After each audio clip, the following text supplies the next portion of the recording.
വള്ളിയാനിക്കാട്ട് കാവിലെ ഉത്സവമായിട്ട് ബന്ധപ്പെട്ട് പോയതാട്ടോ. ഉത്സവം കാണാൻ കൈലാസും അമ്മയും ഞാനും കൂടെ പോയതാ. ഇപ്പോൾ എല്ലാ ഉത്സവ സ്ഥലത്തുള്ള സംഭവമാണല്ലോ പെട്ടിക്കട. പെട്ടിക്കട എന്നൊക്കെ നമ്മൾ പറയുന്ന കളിപ്പാട്ട കടകൾ, മലബാർ മിഠായികൾ, പിന്നെ എന്താ പറയുക പല വിവിധതരം പലഹാരങ്ങൾ, ഈത്തപ്പഴം, ഹലുവ. പക്ഷേ കൈലാസിനൊന്നുമല്ല, കൈലാസിന് വേണ്ട എന്തെങ്കിലും കളിപ്പാട്ടമാണ്. കളിപ്പാട്ടം തരാൻ വേണ്ടി കളിപ്പാട്ട കടയിൽ പോയി നിൽക്കണേ എനിക്ക് കാണണം കേട്ടോ.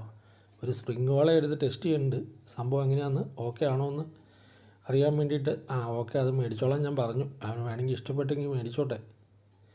സ്പ്രിങ് വാള അത് കുഞ്ഞിപ്പിള്ളേരുടെ കളിപ്പാട്ടമെന്നാണ് അവൻ്റെ അഭിപ്രായം. എന്നാലും കണ്ടപ്പോൾ ഒരു ഇൻട്രസ്റ്റ്, അത്രയൊക്കെ സാധനങ്ങളൊക്കെ അവിടെ ഇരിക്കുന്നതാണ്. ഇപ്പോൾ മഞ്ജു ഒരു വളയൊക്കെ എടുത്ത് കാണിക്കുന്നുണ്ട്. ആ വള ഇഷ്ടപ്പെട്ടിട്ടാണോ എന്നറിയത്തില്ല, ചിലപ്പോൾ അത് മേടിക്കണമായിരിക്കും. എങ്ങനെയാണെന്നറിയാം. അദ്ദേഹം തൊട്ടപ്പുറത്ത് ഇരിക്കുന്നുണ്ടോ ഇഷ്ടംപോലെ പലഹാരങ്ങൾ. നമ്മുടെ ഉത്സവപ്പറമ്പിലൊരു സ്ഥിരം കാഴ്ച കേട്ടോ ഈ പലഹാരങ്ങളൊക്കെ. നല്ല രസമുള്ള പരിപാടിയല്ലേ, ഇഷ്ടംപോലെ പലഹാരങ്ങൾ. ഉത്സവത്തിൻ്റെ ഒരു ഓർമ്മ നിലനിർത്തുന്ന ഇങ്ങനത്തെയുള്ള സംഭവങ്ങളൊക്കെ തന്നെയാണ് അല്ലേ. വള മഞ്ജുവിന് പറഞ്ഞ് ഇഷ്ടപ്പെട്ടിട്ടുണ്ട്, മഞ്ജു അത് എടുത്തിട്ടുണ്ട്. ഇനി അത് മേടിക്കണം. എല്ലാത്തിനും നല്ല വില കേട്ടോ.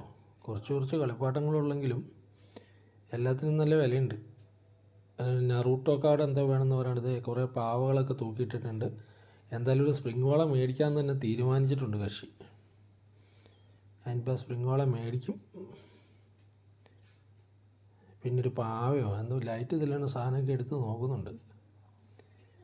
ലൈറ്റ് തെളിയണ സാധനം അതൊന്നും അത്ര ഇൻട്രസ്റ്റ് ആയിട്ടില്ലാന്ന് തോന്നുന്നു പുള്ളിക്ക്. അതൊക്കെ അവിടെ വെച്ചു. ഇനി ഒരുപാട് കാറുകൾ. അതെന്ത് കിളിയോ, കിളിയുണ്ട്. കക്ഷി എന്തായാലും സ്പ്രിങ് വാള മേടിച്ചു കേട്ടോ.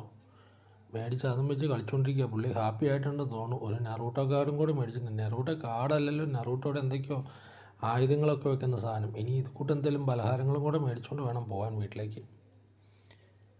വീട്ടിലുള്ളവർക്ക് കൊടുക്കണം.